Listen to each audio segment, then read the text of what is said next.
Welcome to our White Coat Investor Real Estate webinar for today. I'm here with Don Wenner of DLP Capital. We're going to be talking about all things real estate and specifically about the opportunities available with DLP Capital. I've been investing with DLP Capital both indirectly and directly now for a number of years, and actually increased my investment recently in one of their funds through my 401k, actually, their lending fund. So I like DLP. I invest with them. Brett, our COO, invests with them. They also put on this year at WCI-Con, they put on a one-day conference the day before WCI-Con started, which was pretty awesome. So we really enjoyed that. But welcome for another webinar, Don. Well, thank you so much, Jim. Great to be here today. I think our format today will be, you've got a presentation prepared, so let's go through that to begin with. And then I think we're going to do some Q&A afterward.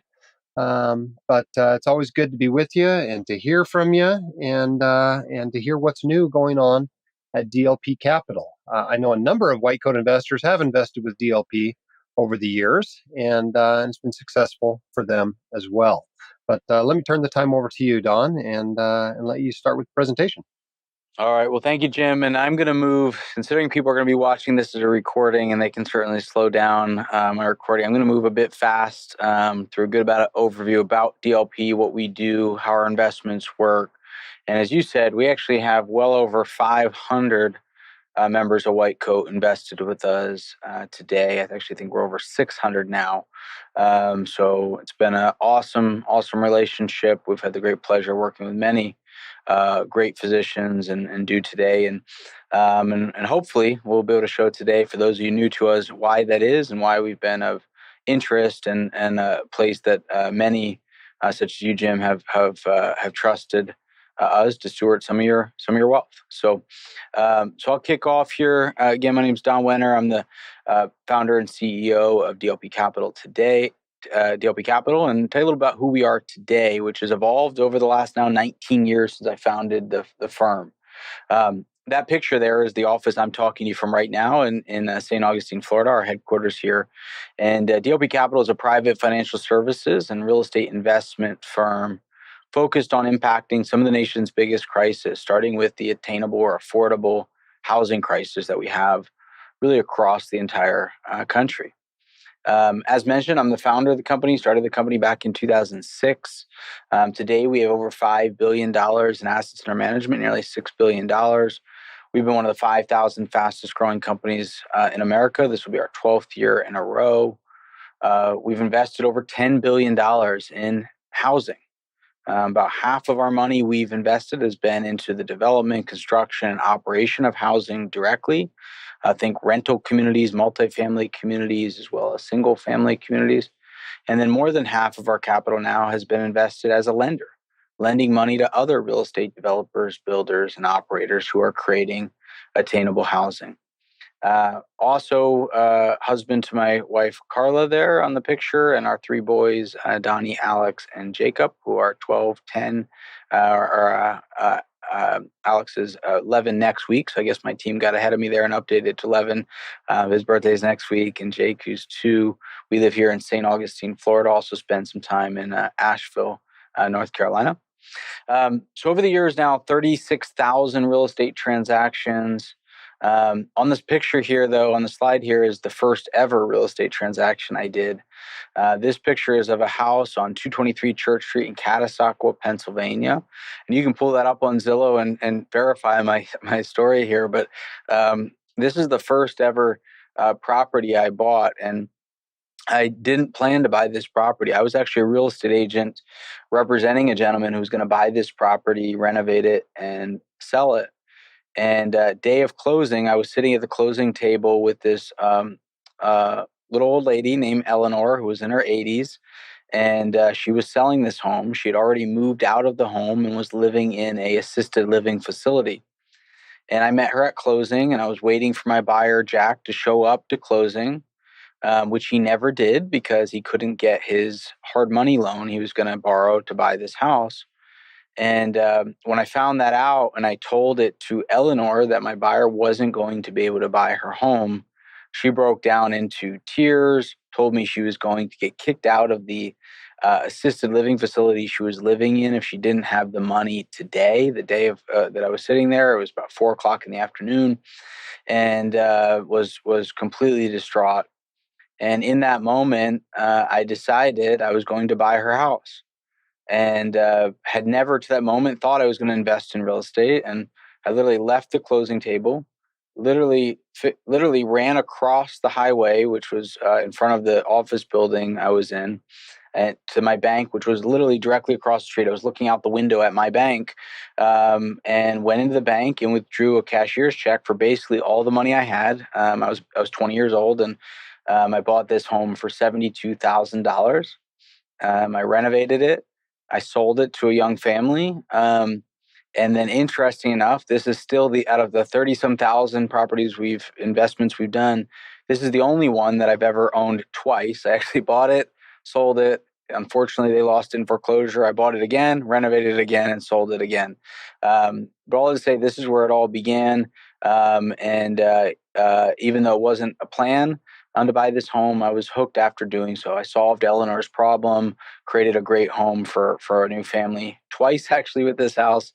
And this led to us starting to really grow and buy a lot of houses like this initially, and then quickly expanded into buying larger rental communities, doing ground up development, and lending capital to others. And been a great, great journey over the last 18 years since that day. This is where we're located. So again, top left is where I'm talking from today. We began in Pennsylvania, hence that last home I showed you. We still have offices in Pennsylvania, as well as 2 other offices here in Florida and an office in Asheville, North Carolina. These are our values at DLP.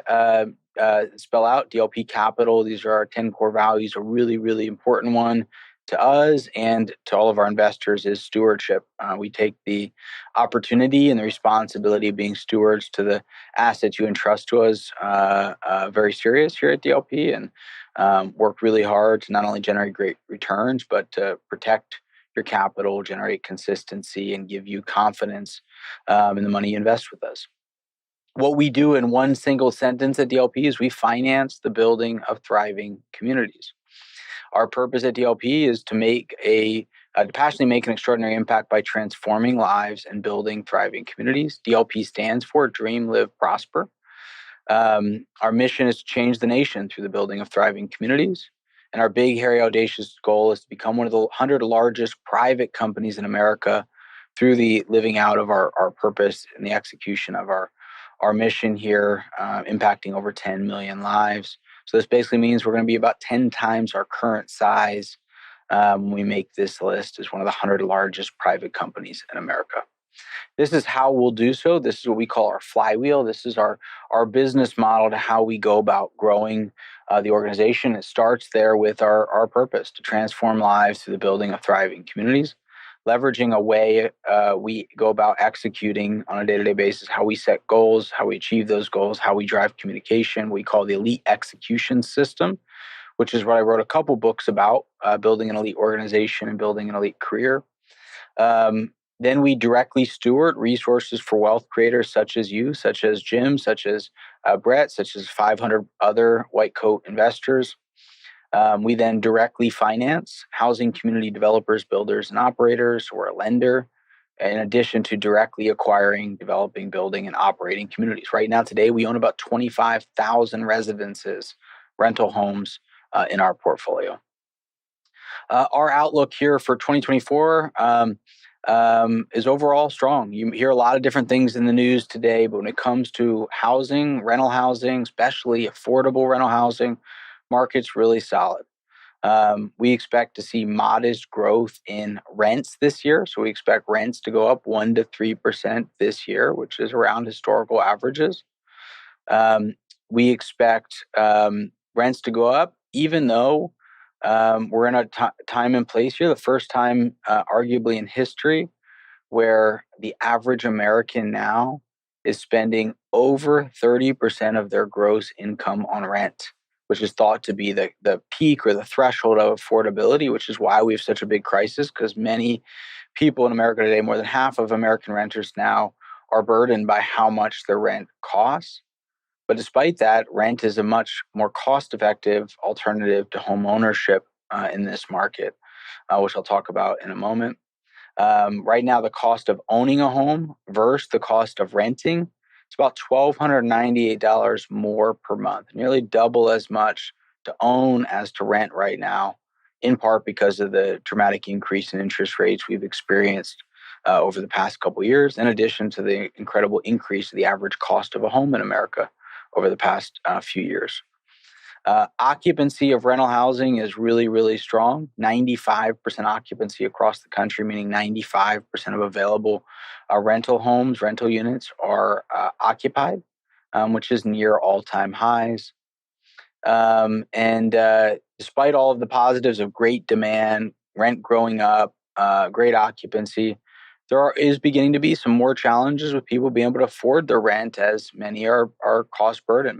Many are struggling to make ends meet every month. So we do expect this year we will see a slight increase in delinquencies, a slight decrease in the amount of rent that is collected by landlords by about 1%. And a big part that's driving the demand and the lack of supply, which leads to really high occupancies, is the lack of construction. So construction, new permits, new projects going into construction is slowing dramatically as there's a lack of financing for developers and builders. So last year, there were about half as many permits, new construction starts last year as in 2023 as in 2022. This year will be about half of what there was in 2023. So construction starts, new projects going into construction is slowing, which means there's going to be even less new housing available, which in places like Florida and Texas, the top two states we're focused on, which is where a lot of people are moving to, there's a major shortage in most markets. Property values across rental housing are really dictated in heavy part by rates. So if rates start going down, we'll see values go up. If rates don't go down, we'll see values decline. That's short term, but still is an important factor in how we go about investing. All right, so our investment thesis at DLP, just giving a little bit of backdrop of what's going to happen this year, but way more important, what's going to happen over the next 5 years, 10 years, how we think about our investments. We believe that investing in attainable workforce housing, where our rent is less than that threshold, our rent is less than 30% of the local income, is a great starting point to our thesis. That's what we focus on. Almost all of our investments, our rent is less than 30% of the local income. It's affordable for local families. Not only can they afford to move in, but they can afford to actually pay their rent. We believe that housing that is affordable to workforces will be in great demand in all market cycles. We believe what you pay for an investment, the basis you pay, is really, really important. You know, they often say in real estate, location, location, location, which is true, but it doesn't mean it's a great investment, even if it's in a great location, if you overpay. It has to be at the right price. We believe that housing supply will continue to be constricted. We believe that we are a renter nation in America. More and more people will choose or have to stay renters due to the cost of homeownership and just societal changes in not having the same desire to be homeowners as we once did. We believe the demand for single family rentals is going to grow dramatically. We believe that the Sun Belt is the best place to invest. And within the Sun Belt, the Southeast is the best region of the Sun Belt, so i.e. Florida, Georgia, and the Carolinas. We believe in investing where job and population growth is happening, or we expect it to continue to happen. We believe people want connection, want to be a part of a community. We believe people want to be connected to nature, want more time outdoors, and that's how we program the communities we develop and build and invest in. We believe people want to be in places where their dogs are welcome, which is a big part of what we welcome and create amenities around. We believe in investing when others are afraid or unable, such as times like today. We believe in investing when there's a lot of equity behind us, which is the case in all of our investments, which I'll show you in a minute. We believe interest rates will come down. And we believe the most scalable way we can create an impact in the attainable housing crisis is through building new housing. So how we work, how we execute on that thesis, our strategy is we invest with experienced developers, builders, and operators. We operate in some of our deals as a lender, some of our deals as a developer, builder, or an operator, and we'll show you that in our funds in a minute.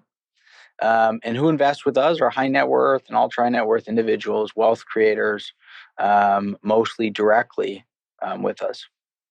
And our mandate is to invest in housing that is and will remain affordable for working families. All of our funds are impact investments. All of our funds are mandated to do well while doing good to provide attainable workforce housing. And attainable workforce housing, the housing being affordable, we think of as the starting point. That's the anchor. That's the requirement. If you can't afford your housing, if you don't have safe, affordable housing, it's hard to focus on the things that are on the screen right now. It's hard to focus on the living fully, having meaning, pursuing goals. Focused on the kind of Maslow's law, right? You need safe, affordable place to live and your family to be, for you to really focus on the next steps and prosperity or being a part of a thriving community. So we aim for all the places we invest in to be places where the people in our communities are living fully, have meaning, are pursuing their goals, have real opportunities for prosperity, and have deep relationships and connections. And we think of there being 8 elements to a thriving community we look to impact. Again, starting with the housing being affordable, then there being access to banking, lending, investments.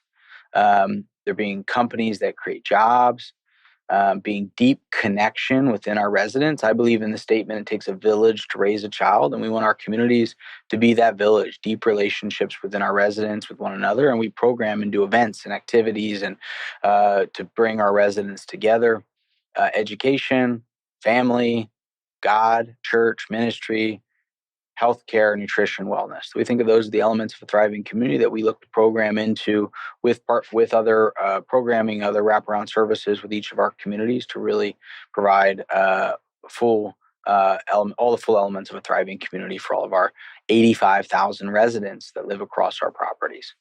That's our resident community. Our investor community, we have now nearly 2,900 families invested with us. As mentioned before, over 500 a part of White Coat. We welcomed 428 investors into DLP, new investors last year, and many of which are in multiple investment funds with us, which is what I'll talk to you about now, our investment vehicles, and then I'll wrap it up to Jim to questions. So all 4 of our funds that are available to you if you're watching this, all of our funds are private impact funds focused on this attainable rental housing to working families. All of our funds are evergreen, open-ended funds, meaning we expect we'll be running these funds in 5 years, 10 years, 15 years. They don't have a close-ended structure where they're going to be closed down in a few years. All of them are designed to provide above market returns, double-digit returns. All of them pay a preferred return, a return to you before we even earn our management fee or any profits. All of our funds reduce our management fee as your account grows with us. All of our funds are for accredited investors only. All of our funds provide regular reporting, and all of our funds accept IRA and other forms of qualified investments, such as Jim mentioning his 401k program. All of our funds are structured with equity behind us. So no matter which of the funds you're in, our lending fund, which are all senior secured mortgages, our pref credit fund, which is both senior secured mortgages and mezzanine subordinate mortgages, or our 2 equity funds, all of the funds, there's a sponsor, a developer who's putting their equity in subordinate to our money, subordinate to us getting a return on our money, and subordinate to us getting our money returned to us, sheltering our investors from risk. And I'll walk through a little bit more about that on each fund here now. This little overview gives you a comparison of our funds. This is available to White Coat investors. We have all of the information I'm going to show you in our investor portal as well, which you can access, see all the information, all the historical reporting, audits, financials. But this just gives a little quick overview of how they stack up, how they compare. I'm going to walk through each one of them here over a minute or 2 each, and we'll take some live questions from Jim. So first is the DLP lending fund. This is a very easy fund to understand in that it's pretty straightforward. It does one thing. It makes senior secured first position mortgages against primarily rental housing. It's all non-owner occupied investment real estate. Almost all of it is rental housing. Our average loan to value is in the 50s. Right now it's about 54%. All of these loans are to professional full-time real estate investors. We've made over 5,000 loans in this fund. We have not written off $1 of principal or interest on a single loan. This fund provides an 8% preferred return to investors. That's 8% you earn before we earn anything. The target's to generate between 9 and 10% net to you. Our management fee is subordinate to those returns, to the preferred return. All of the returns I'm showing are net of DLP's fees. If you grow your account with us to over $1 million, we rebate down the management fee. If it keeps growing, we continue to rebate. In this fund, we pay out 2 distributions a month. We pay out the preferred return on the first of every month, and then we pay out all the additional profits the middle of each month. This fund and all of our funds, you can take distributions monthly, or you can let it compound and grow. And another unique thing about this fund, it's 90-day redemption notice, so very liquid for a private fund. And also another nice little benefit is a 1099 tax reporting, so no K1 statement here. So last year, our return was 10.57% net to investors. We've been over 10% return net to investors every month for 10 years, and that's fun. So here's an example of a loan in this fund. This is a property called Twin Lakes at Avon Park. This is actually a manufactured housing community, 324 homes. We did a loan for $22.5 million. That was 62% loan to value. This developer is a pretty big actual home builder. This developer has a net worth of over 9 figures, actually over 10 figures, and has done a bunch of these projects before. We've done other loans for this borrower. So this is a loan in Sebring, Florida, to develop the land, put all the infrastructure in place, which is now all done, and then place these homes from his manufacturer on the homes, rent them out, and then he will either sell or refinance. This project's been going great. All the site work's done. The homes are being delivered. And example of type of lending we do. These are some actual pictures of the units that they've been putting into the property. Great amenities, pickleball, pool, convenience store, and the site work's done and houses are going in right now. Here's some examples of the floor plans of the homes that are actually going into the community as we speak. Here's another one. This is called Enclave at Kings Fort. We closed this loan last month. This is in the Dallas MSA. This was to develop lots, which are being sold then to a home builder. So this developer came to us for the money to develop the lots, put the roads and utilities in place, already with a contract to sell once the lots are finished to a big home builder. Our loan is 47% loan to value, $13.76 million. It was at a 14% interest rate to a very, very experienced developer who's done many, many thousands of lots similar to this project. All right, so that's the DLP Lending Fund. Then we have the DLP Housing Fund. This is our most tax advantageous fund. This fund does one thing. It owns existing housing communities, owns about 14,300 apartments right now. This fund pays out a 6% preferred return that gets paid before we earn anything, paid every month. The overall target is 10 to 12. Last year, we actually next week or within the next week or so, we're finalizing our year-end NAV valuation, which goes through a valuation process the beginning of each year, I should say, for the end of the year. Our historical returns in this fund are over 25% annualized returns net to investors over the past now 4 or 5 years. Same fee structure, monthly distributions, and annual monthly preferred return distributions, and then everything else gets paid out annually. Annual liquidity, K1 tax reporting, which this past year and every year we've gotten out by the March 15th deadline, never delaying our investors, which is a big deal. We're making an equity investment in this fund right now. So it gives you an example of the type of investments we're making. This is a community that's brand new construction already built in Greer, South Carolina, which is a suburb of Charlotte. And we're doing a $9 million pref equity investment into this, meaning the sponsor has $14 million of equity that's sitting behind our $9 million investment. So a lot of equity behind us. We're going to have a 9% current return on our investment plus a 9% accrued return. So we're going to get an 18% return on really what's at a debt level risk on a really high quality property in a great market by an incredibly experienced third generation real estate developer. So why you would consider the housing fund? Great double-digit return, 20% plus annual return history, monthly distributions, annual liquidity. And so far to date, we've been able to shelter, for most investors, 100% of the income from tax through depreciation, as well as through our unlimited qualified business income deduction. Then we have the DLP Building Community Fund. This fund builds brand new housing communities. This fund has an 8% preferred return, gets paid out quarterly, 11 to 13% target. Did 11.74% last year net to investors. Same management fee structure, same annual liquidity, same K1 structure of the housing fund. So double-digit returns, building brand new housing with an 8% preferred return. 11.74 was what we distributed net to investors last year.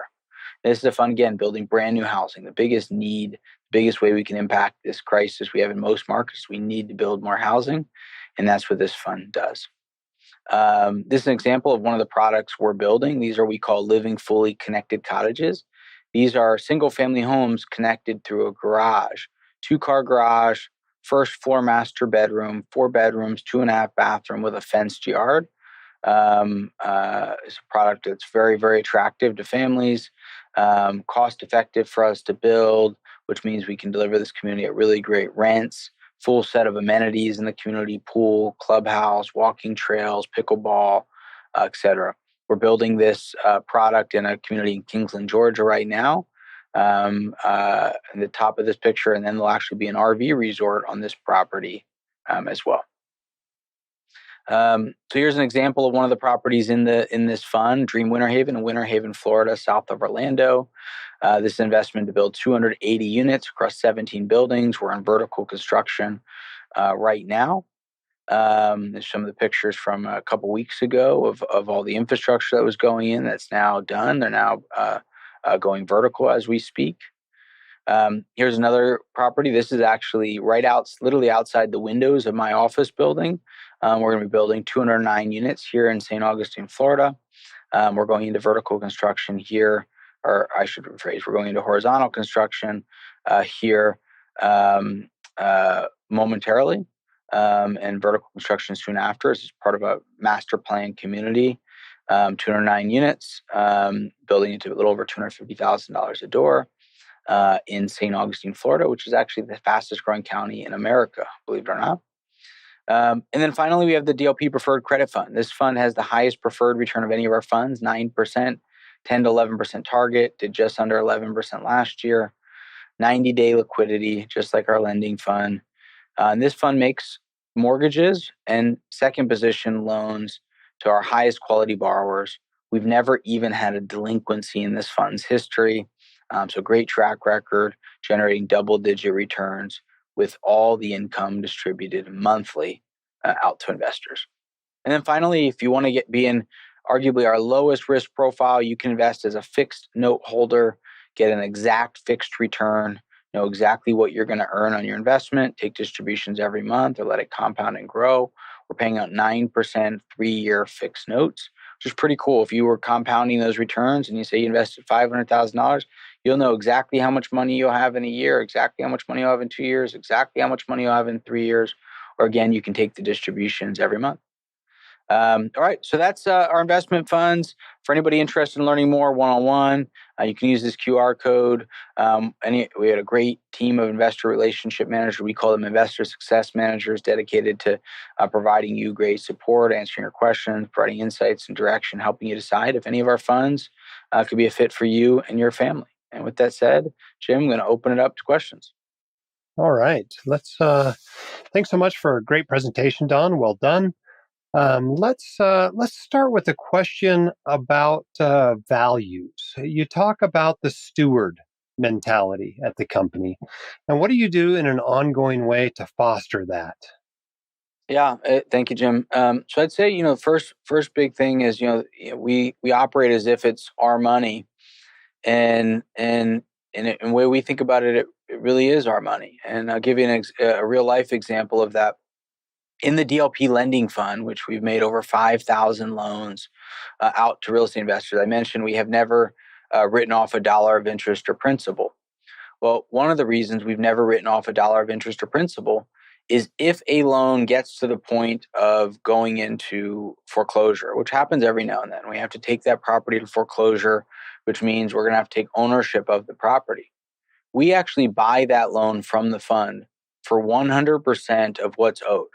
So even if the borrower was delinquent on payments, we actually pay the fund any delinquent interest and the full principal, and then we handle that workout ourselves. Meaning, when I say we, it's essentially it's me. I put my money into that loan, pay off the fund, give the fund back 100% of the equity and interest, and then we work it out. And if we lose money on that loan, that's our loss. Investors don't lose a dollar. That's our problem. And we do that because we think it's our job to make the credit decisions to protect our investors from risk. And if a loan doesn't work out, that's ours to work out. And that's one kind of big example. But the overall is everybody in the organization, all 900 or so of our team members, having an owner's mentality, having a mindset of thinking through every expense, whether it's signing a contract for $500 to get an apartment painted, or thinking through, do we need to add another employee to this team, or should we allow somebody to stay on the team who's not performing and not carrying their weight? Making those kind of decisions from a seat of an owner, of understanding that we have a great responsibility to steward the resources of our investors, and that if we don't continue to do that effectively, people will not continue to invest with us. We won't be able to continue to scale our impact of providing attainable workforce housing, and having that sense of ownership and pride of, even if I'm not in investor relations, even if I'm in accounting, or I'm in property management, or I'm in maintenance, that mindset of, it's my job to steward those resources. And we spend a lot of time connecting our team to our investors in a lot of different ways, so they understand that our investors are hardworking people who have responsibilities to their organizations, to their families, and they're counting on us each and every day. Let's talk a little bit about the housing crisis. Now, the housing crisis is not just affecting workforce housing these days; it's affecting doctors. Yeah. In many cities in the nation, including here in Utah, many physicians literally can't afford the median house in the community. So, when are you going to fix the physician housing crisis? Or at least, do you have any thoughts on what else can be done about the crisis besides build more housing? Yeah, I mean, we could spend a lot of time on this. I mean, the shortest answer is what you just said: build more housing. If there was more housing, housing prices wouldn't be going up at the level they are. Rents wouldn't be going up as quick as they are, which you could argue wouldn't be great things for our investment strategy if we could solve this problem fully. Unfortunately for that side, but unfortunately for most markets around the country, we're nowhere near being able to solve this problem, and the problem's only getting bigger. And this most recent crisis of the increased interest rates that's slowing construction, slowing development, is only exacerbating the challenge. The other big thing is we need private-public partnership. So in order to create more attainable housing, to bring costs down, we need zoning changes. We need more municipalities focused on allowing denser housing, allowing things like manufactured housing, like that example I just showed of one of the loans we did recently. We need more incentives on attracting developers to build, lowering the friction cost, the time it takes to get through projects, because a big part of the cost of developing is the heavy cost of capital to go through the slow process of getting the project into construction.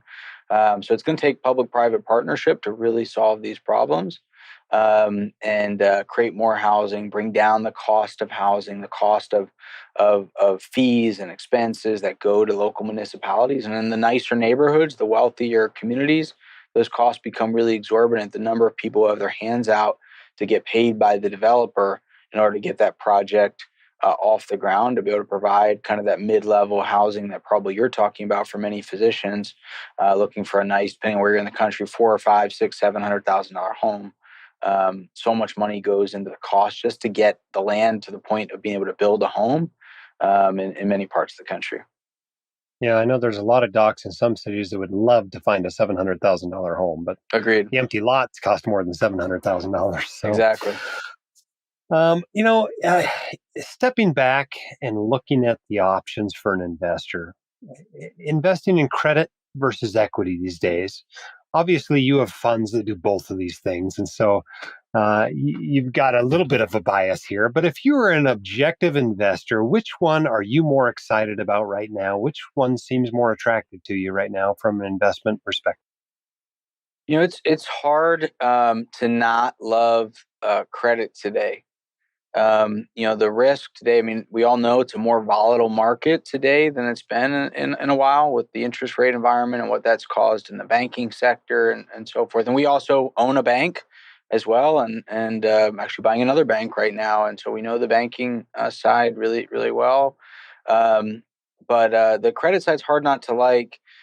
Given, because of the increase in interest rates and because of the lack of traditional financing that's out there from banks, the ability to get double digit yields in a credit position with very little volatility, cash flow immediately, not a lot of risk. If you're investing with a good lender who knows how to manage credit risk effectively, it's hard not to like. And the saying that I've heard for a long time is the smart money is on the credit side. It's sexier, it's more fun, there's bigger upside being on the equity side. It's exciting owning something. But being on the lending side, we get the majority of the upside with a lot less downside.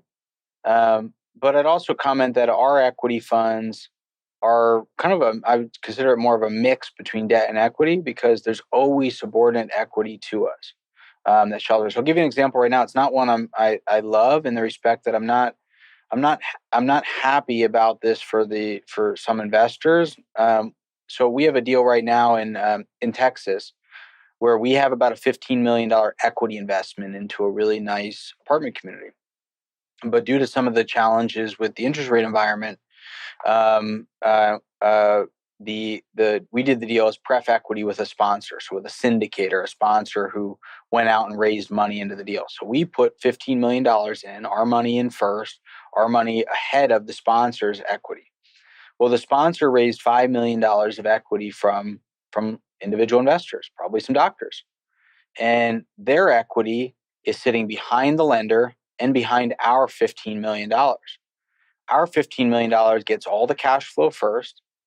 We get all our $15 million back plus a 17 or an 18% IRR, return on our money, before the sponsor and his investor gets any money back. And long story short, right now, unfortunately, the investors who invested directly with that sponsor, they're going to have all of their money wiped out. They're going to walk away with $0. So they're not going to have gotten any return and lose all of their investment, while our investors are going to end up with a 17 or an 18% return. That's an example of being where you sit in the capital stack is really, really important. And sitting in the lender position is almost always the lowest risk position, but sitting ahead of the top of the common equity, which is how we invest, ahead of that common equity, reduces our risk and increases the consistency of our returns. Now, for an investor looking at the two DLP credit funds, how do you advise them to choose between them? Which investors should take, the lending fund versus the preferred credit fund?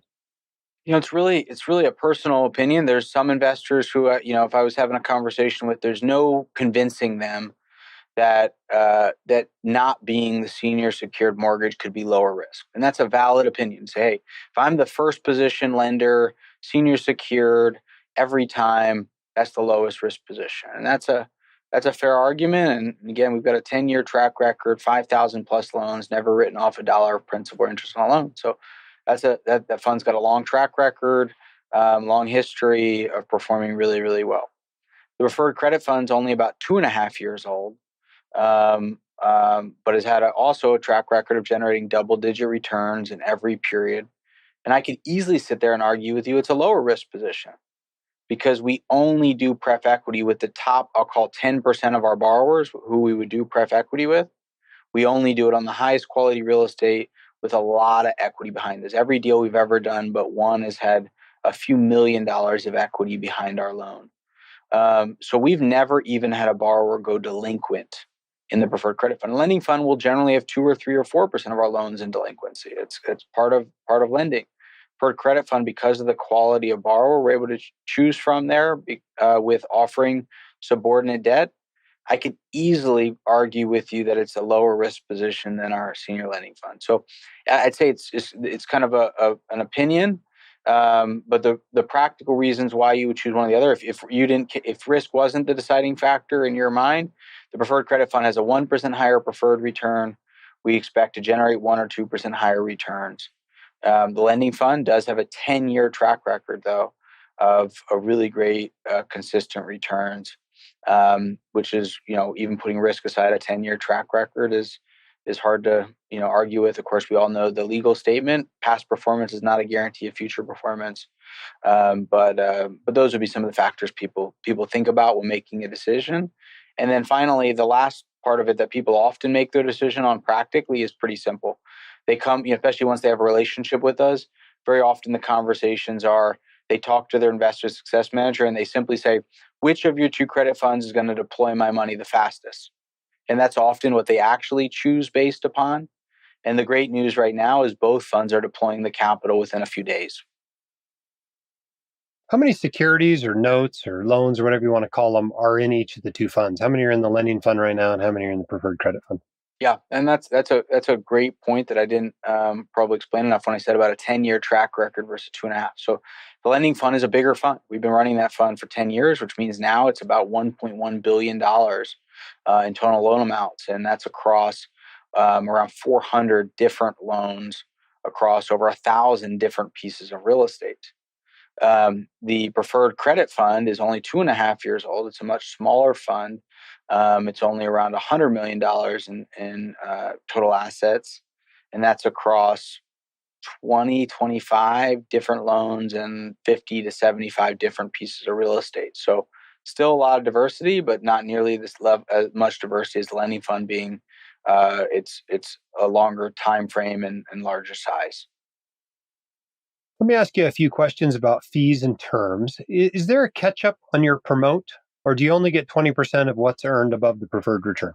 So the way our waterfall works, and waterfall term meaning how does the cash flow get distributed, right? So if we had $100 of cash to distribute, how does it get distributed? So our waterfall goes, depending on the fund, a preferred return first, which ranges from 6 to 9% return on your money. That gets paid first. Then we get our management fee, assuming there's enough return for it, which is 2%. Then after that, it's an 80-20 split. We do get our 20% of the preferred return, which is the term you use, catch up. So if we paid out an 8% preferred return to you, you get 8% on your money. Then we get our management fee. Then we get 20% on that 8% preferred return. And then it continues 80-20. 80 to you, 20 to us. Now, you offer a 0.5% fee rebate for an investment of over $1 million. Is that $1 million total or $1 million per fund? $1 million per fund. So it's based on each individual fund. And some of these rules and how these things work are guided by what the SEC guidelines are. And we can't calculate the combination of different fund investments together. It's per fund. Now, what's the current minimum investment for white coat investors? And do you expect that to change anytime soon? Yeah, I'm glad you asked that. So it's $100,000. And everything I showed you there showed it was $200,000. But we are allowing white coat investors to invest for $100,000 minimum. That's $100,000 per fund. So you could take $200,000 and put $100,000 in two different funds, but $100,000 per fund. And then there's no minimum after that. So if you invest $100,000 in the lending fund, you could then add 10 grand or add 20 grand. We actually have a lot of doctors who take part in what we call our auto ACH program, which is we'll set up a process. Say you invested $200,000 a day and you're blessed to have cash flow that exceeds your living expenses. We can set up that, hey, 5 or 10 or 20 grand gets added to your account every quarter automatically and kind of steadily builds, which is a cool way to kind of put it on autopilot. But no, we're not expecting the minimums to change in the short term. Certainly over time, they will change. One of the things we deal with is the way our funds are structured. We can't have more than 1,999 investors per fund. And that's really the reason we have minimums, because if we could, we'd love to help tens of thousands of families. We enjoy it, but we have to fall under these SEC rules where we have to only serve accredited investors, and we can only have 1,999 investors per fund. And our biggest funds today, lending fund, housing fund, are both over 1,000 investors today. Now, I was noticing looking at the fund comparison chart that the building communities fund distributions are only partially eligible for the 199A or the QBI deduction, whereas most of the funds are completely eligible. What's different there that causes that? Do you have any idea? I don't Maybe think. there's a better question for the accounting team. I don't know. Well, I don't actually think that's accurate anymore. So I'm glad you actually asked the question, and I'm going to pull that up so everybody can see it, what we're talking about here real quickly. Um, so I actually don't think that's accurate anymore. And so let's see here. So this is the comparison that I showed a bit earlier. So where were you seeing that, Jim? I was seeing it. I don't know if it's on that one or the one I pulled off the website. I think it's a Okay, little must be off the different on the website. website. Yeah, so Yeah. probably that's a good note. So it's not on here anymore, because the Building Community Fund originally was not a REIT. So all of these funds, I didn't really talk about this, but all of our funds now are private REITs. So these are private REITs, not public REITs like you can invest in the stock market. These are private REITs, and REIT is really a tax election, and there's a number of specific qualifications to be able to become a REIT. And long story short, it took us a couple years of the Building Community Fund being a ground up development fund to uh, become REIT qualified. I'll call it in simple terms.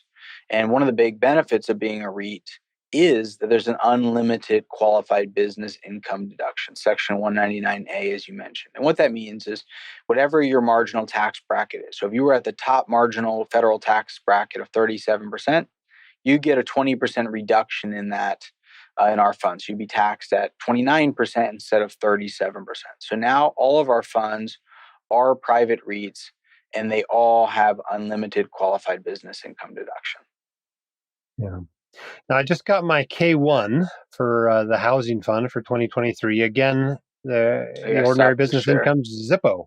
Again, this year, I got $21,000 in distributions. None of it's taxable. Well, I guess about 1,200 of it was taxable interest.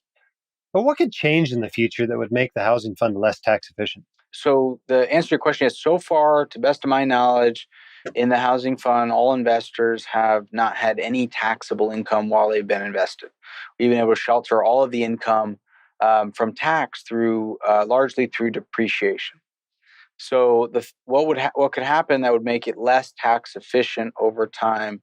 So there's two practical things that could lead to taxable income in the housing fund. One is if we generate incredible returns that we can't shelter from depreciation. So that's a really good problem to have. Now, a couple years ago, we generated a 45% return to investors in a single year in 2021, and we still were able to shelter all of the income. But depending on how many sales we have in a year, and we could get to a point where we can't shelter all of it. But that'll likely be from a good reason, meaning returns are so high that we couldn't shelter all of it. The second factor is the fund is incredibly tax efficient for you as an investor when you're invested, as we're able to defer tax to depreciation, and there's some other great benefits in the fund. Being an evergreen fund, as we sell assets, which we do over time, we can actually do like kind 1031 exchanges within the fund, deferring out long-term gains. A lot of unique things we can do to make it really, really tax efficient. But when you exit the fund, that's when you'll have generally some long-term capital gains when you exit your position. But the nice thing with the fund being evergreen is you can stay in as long as you want. You could choose to exit the fund when it's the right time for you to have a taxable event. But also, once you do so, you were able to have the gain in your account over however many years you were in the fund, tax deferred, which makes a huge difference. And then when you are taxed, it's going to likely be, none of us know if tax code could change in the future, but as of today, you'd be being taxed at long-term capital gains, which has historically been at a much lower tax bracket than most of our ordinary income tax bracket. Yeah. One last question for you. In your investment theses, you mentioned that you believe interest rates will come down. And I always found interest rates very difficult to predict about the future. I'm curious why you believe they're going to come down. Yeah, it is very, very difficult to predict, and I can't tell you exactly when it's going to happen, and I can't tell you exactly how much they're going to come down. My expectation is they will come down at some point between now and next year. So over the next 12 to 18 months, we expect they'll come down. Our predictions are they're going to come down at least around the 5% borrowing rate. So today, kind of you're in the low to mid sixes borrowing rates for at least the type of borrowing we do. So we do expect to see some growth. We're not saying they're going to come back into the low threes like we were at a couple years ago. But I think there's a lot of reasons they're going to expect they're going to come down. There's, of course, the argument that, the government needs them to come down as the amount of borrowing that we have and the cost of servicing that debt. But I think the bigger thing is at some point it hasn't yet, which is why they haven't come down. At some point, the high cost of borrowing and what that's doing in slowing development, slowing construction, slowing a lot of the economy down, slowing a lot of investments, making debt inaccessible to a lot of companies, a lot of developers, a lot of the market. At some point, it is going to restrict economic growth. It's surprising, I think, and stumping a lot of people to how well the economy seems to be doing despite the higher rate environment, which is why we haven't seen them come down yet. But at some point, we're going to see rates come down. There's a lot of people think by the time election comes around that we'd be seeing them come down. Both parties don't want a slowing economy and don't want to see a kind of high rate environment, but it's hard to predict. There's the arguments that if we have a real estate developer back in office that is going to be pro real estate, which has been very much driven on rate environments over the last couple decade and a half. But it's hard to know exactly when. But I'll say I get the pleasure of sitting with a lot of economists and a lot of experts in a few different groups I'm in. And everybody has different expectations to how soon it's going to happen and how much. But the consensus is by the experts who spend a lot of time studying this, they will come down. Probably going to take longer than a lot of us would have predicted a year ago. But we will see some decline here in the near future. And we're already seeing it. We have been seeing our borrowing rates from Fannie Mae and Freddie Mac steadily coming down, tightening the spreads, even though the indexes haven't come down. So the spreads are tightening, but the indexes haven't come down yet. So we'll see. It'll be interesting. And for us, the way we think about it, if we're wrong and rates go up or don't come down, and that leads to more distress and more challenges, which it will, that creates opportunity for us, opportunity as a lender, opportunity as a buyer. So we're kind of prepared and ready for kind of what we can predict and model out, as well as what we can't, such as the COVID environments of a few years ago. All right. Well, I think we've come to the end of our time. I appreciate your preparation and your thoughts on this webinar. For those who are interested in learning more about DLP or investing in their funds, you can go to whitecoatinvestor.com/DLP and learn more or get started investing with them. Thanks so much, Don, for your time today. Thank you, Jim. The hosts of The White Coat Investor are not licensed accountants, attorneys, or financial advisors. This podcast is for your entertainment and information only. It should not be considered professional or personalized financial advice. You should consult the appropriate professional for specific advice relating to your situation.